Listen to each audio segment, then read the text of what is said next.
Capítulo 403, Trono da Morte. 3. Esse é o 36º andar, o portão da Ilha Azul. Algumas pessoas saíram do enorme portal azul. Khan e os outros membros do grupo pareciam completamente exaustos. Desde a batalha no Tártaro até a aparição de Todos por Um, eles tiveram que enfrentar eventos de larga escala consecutivamente que a maioria dos jogadores só veria uma ou duas vezes em suas vidas todas. Eles estavam se sentindo tontos. Caim.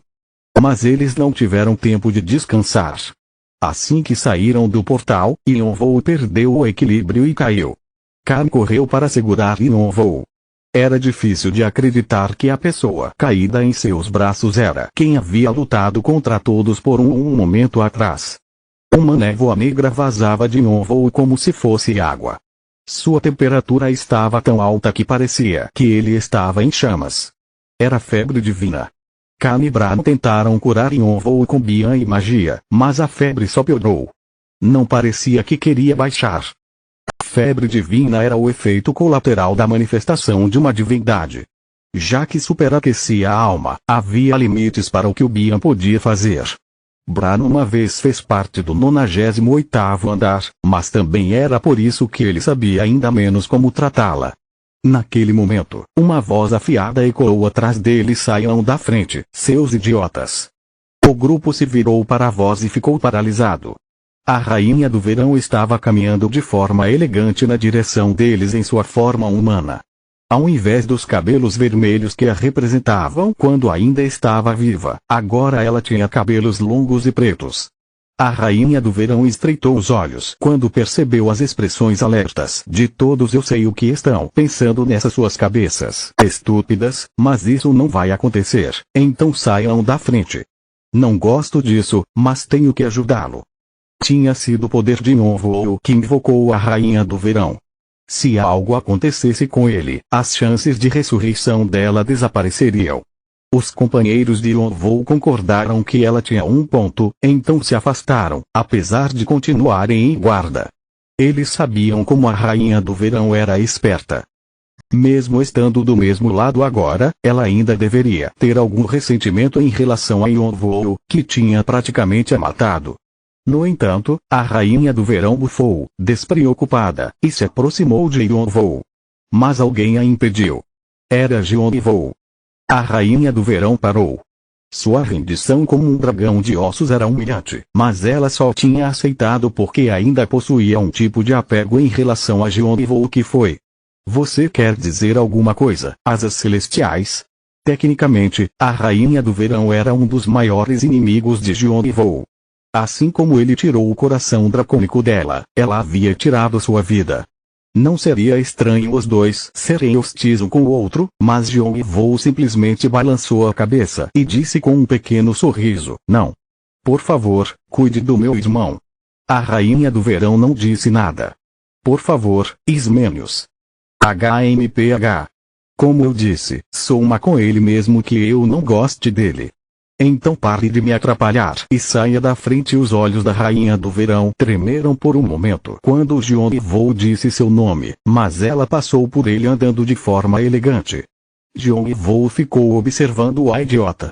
Se quiser ser uma pessoa que consegue resistir contra mim mesmo que só um pouco, você deveria superar isso logo.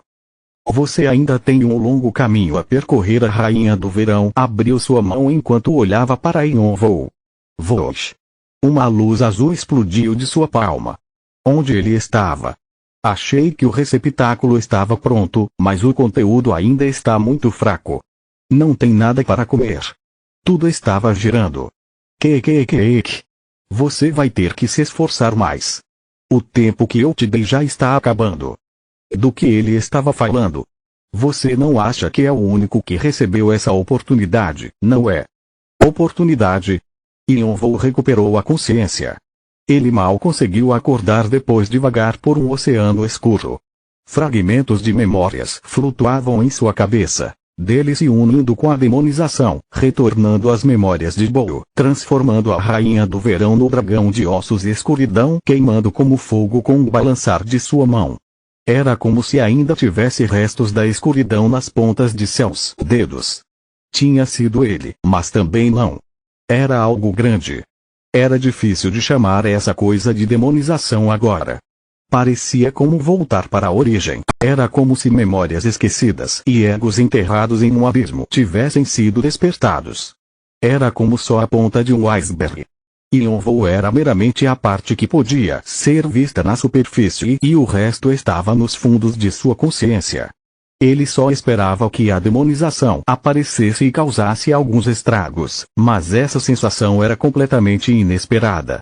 No entanto, como se não tivesse nenhuma intenção de satisfazer a curiosidade de Yonvou, a demonização desapareceu depois de provocá-lo. Yonvou chamou várias vezes, mas a demonização o ignorou e se escondeu dentro da pedra filosofal para dormir. Mas ainda assim, foi um alívio que ele o tinha ajudado a lidar com o todos por um. Yonvou não podia imaginar o que teria acontecido sem a ajuda dele. Diz Pluto teria sido destruído e o trono da morte roubado dele.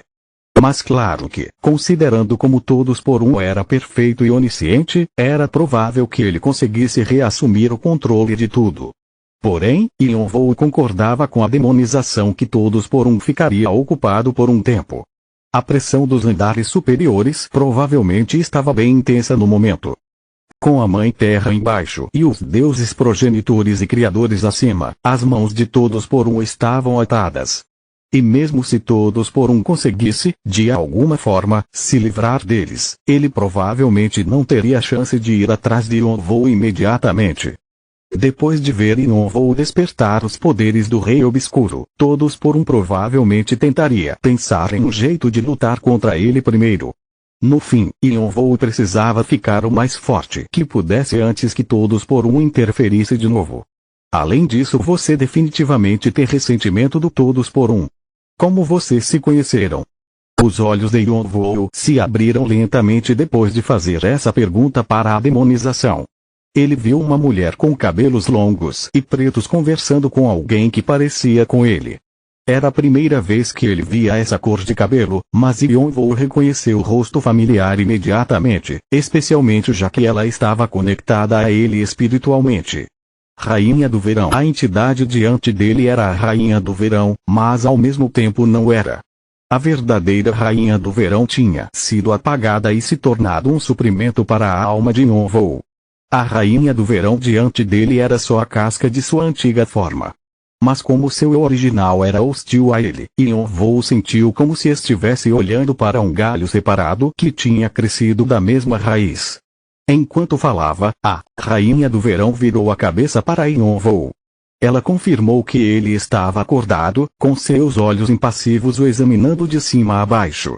Então ela se endireitou com sua expressão elegante de sempre. Parece que você está melhor, mesmo estando com essa aparência deplorável. Você já está indo. Yonvou deu um sorriso torto para a Rainha do Verão.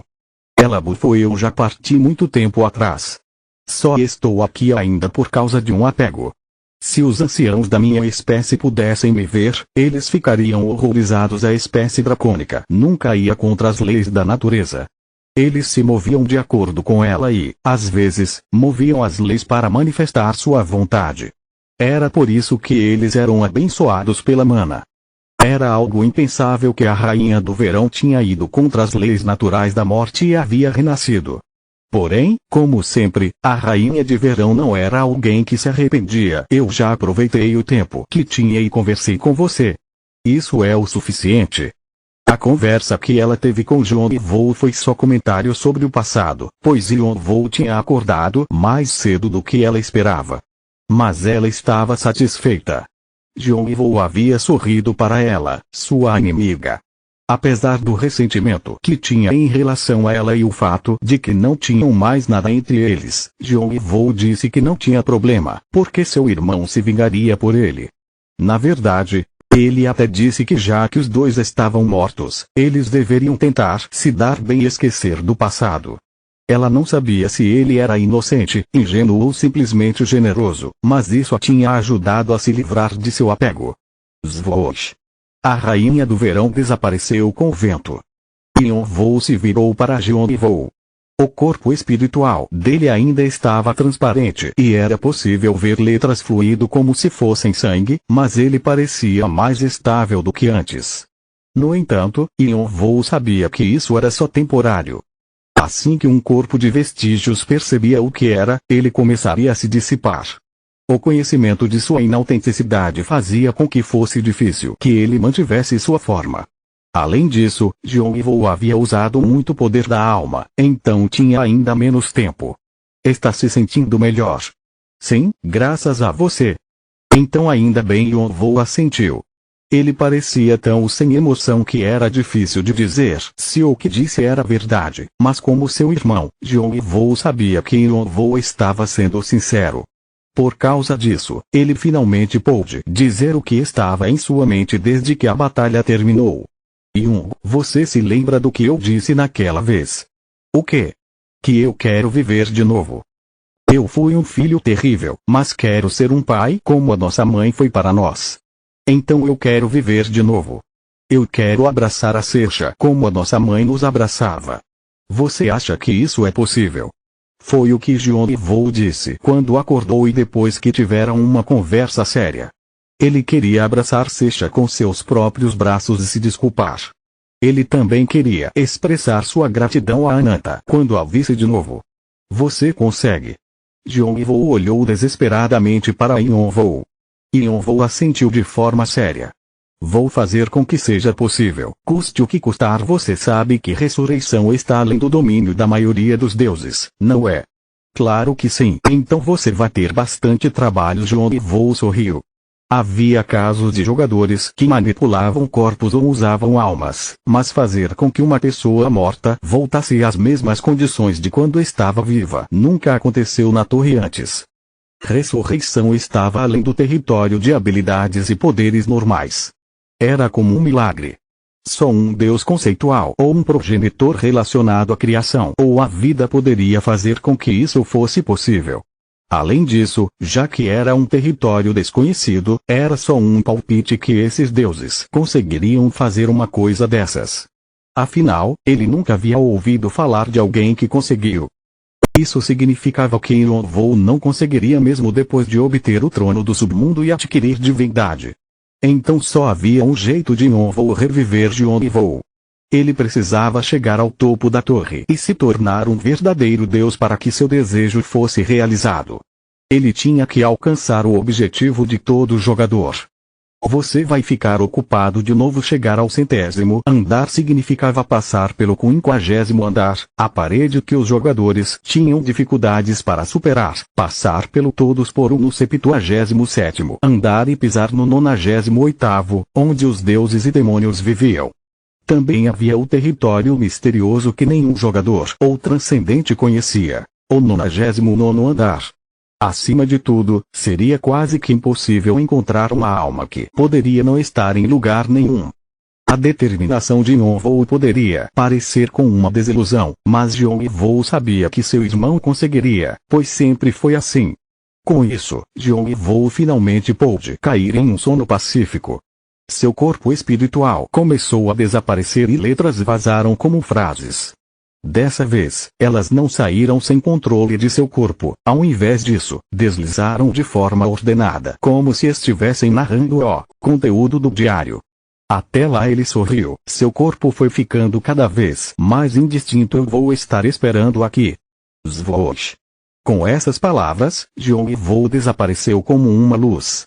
As letras dançaram ao redor de Yonvou antes de serem sugadas para dentro do relógio de bolso. Yonvou esfregou as palavras JWK gravadas nas costas do relógio e silenciosamente abaixou a cabeça. Plop, plop. O chão ficou molhado com uma chuva que começou a cair de repente.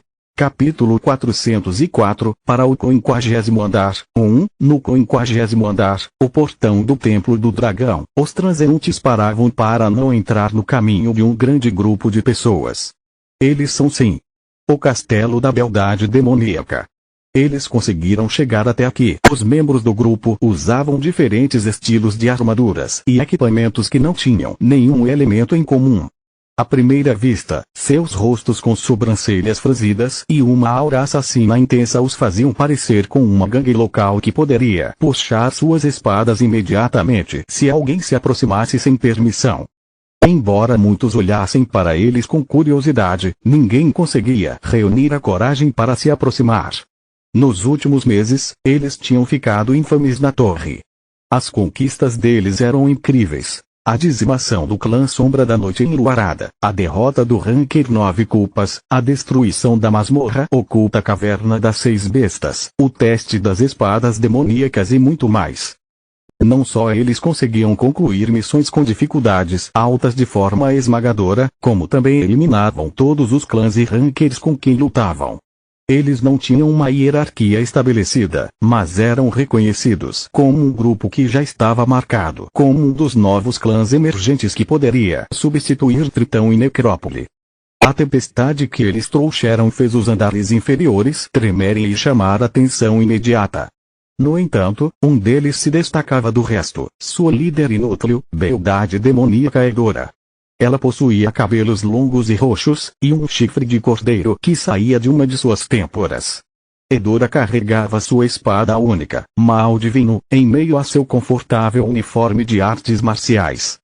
Ela teve uma grande estreia no tutorial como uma jogadora da família Xiongron da tribo dos Unichifres e agora que havia provado suas habilidades em várias ocasiões, ela era idolatrada como uma guerreira incrível.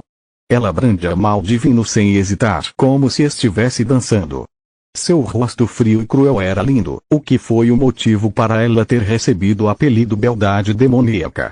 Alguns diziam que ela era o talento que lideraria uma nova geração da tribo dos Unichifres depois do Filósofo Escarlate e o Rei Marcial.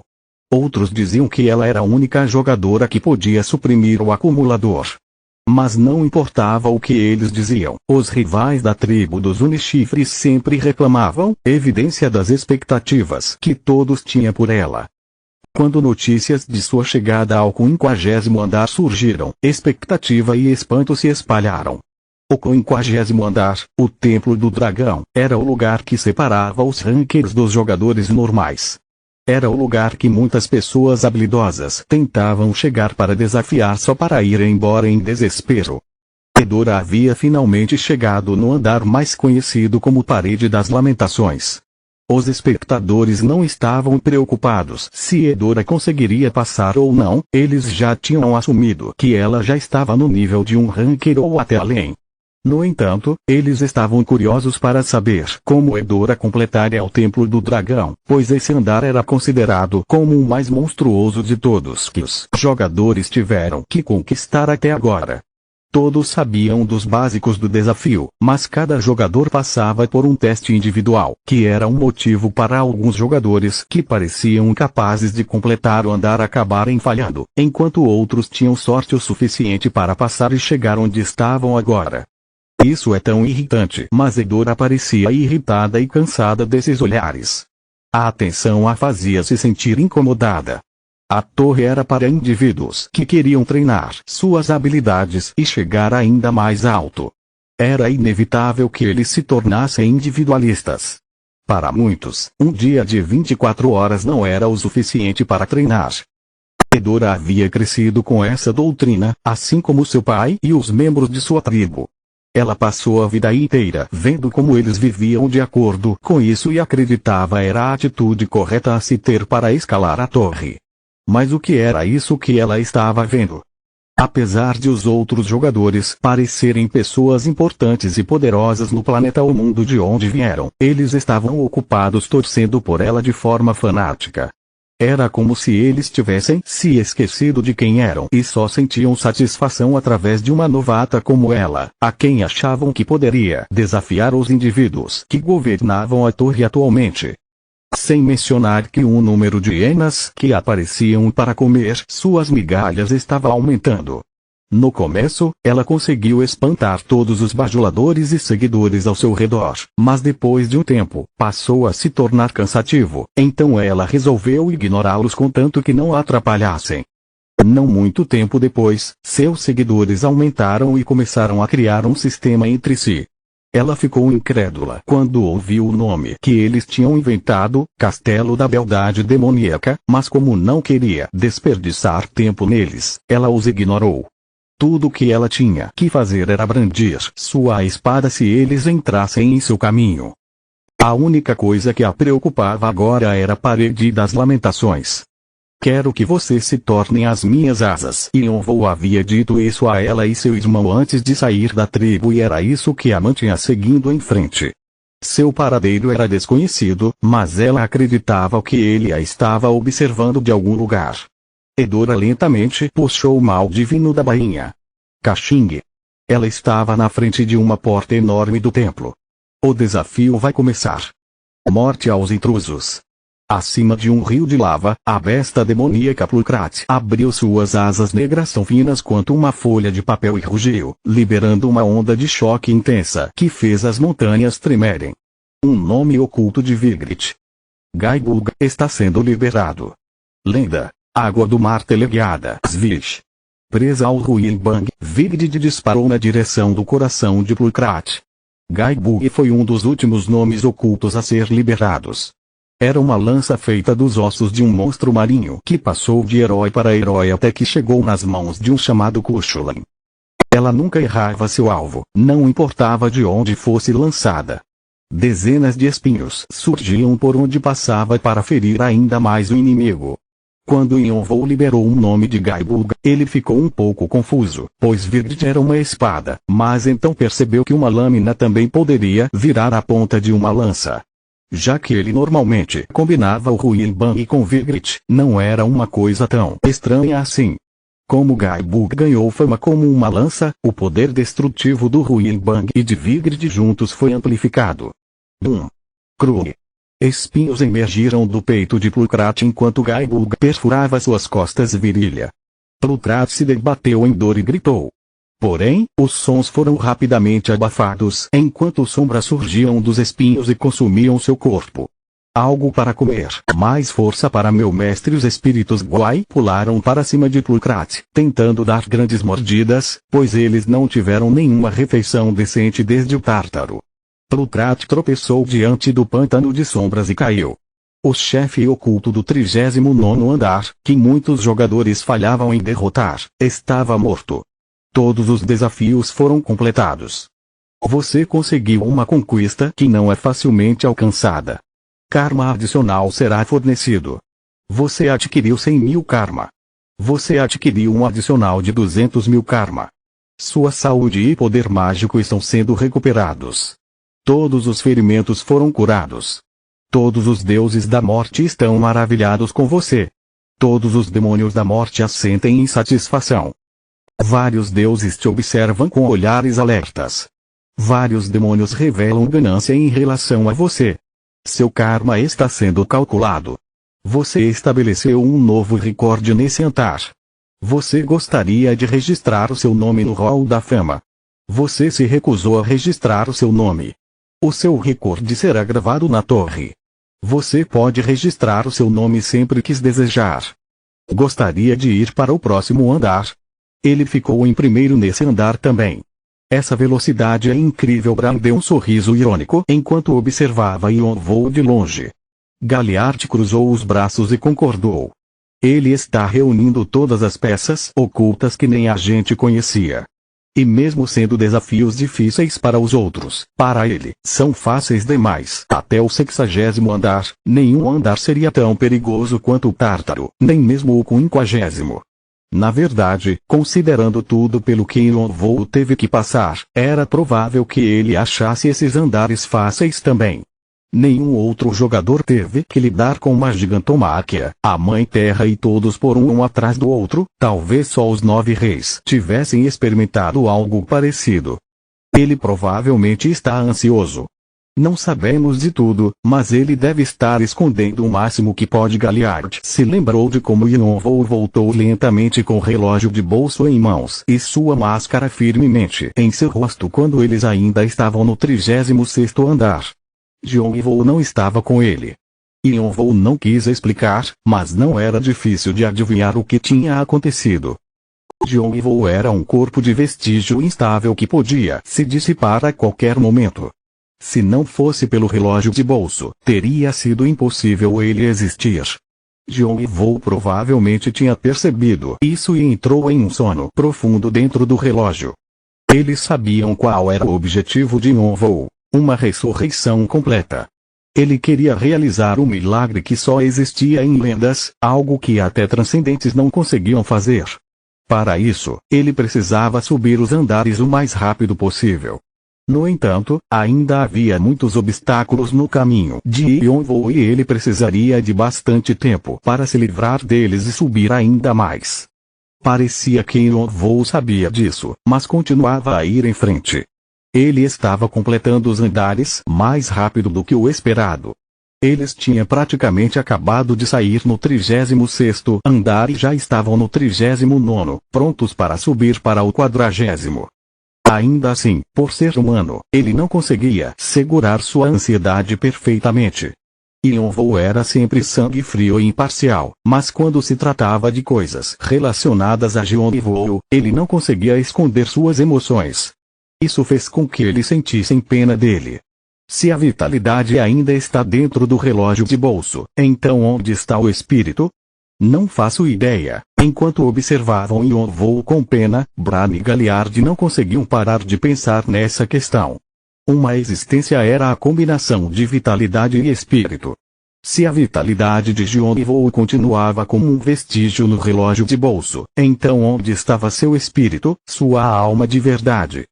O que é certo é que Jong-woo não deixou seu vestígio no relógio de bolso para simplesmente criar um diário. Bran franziu a testa, murmurando para si mesmo.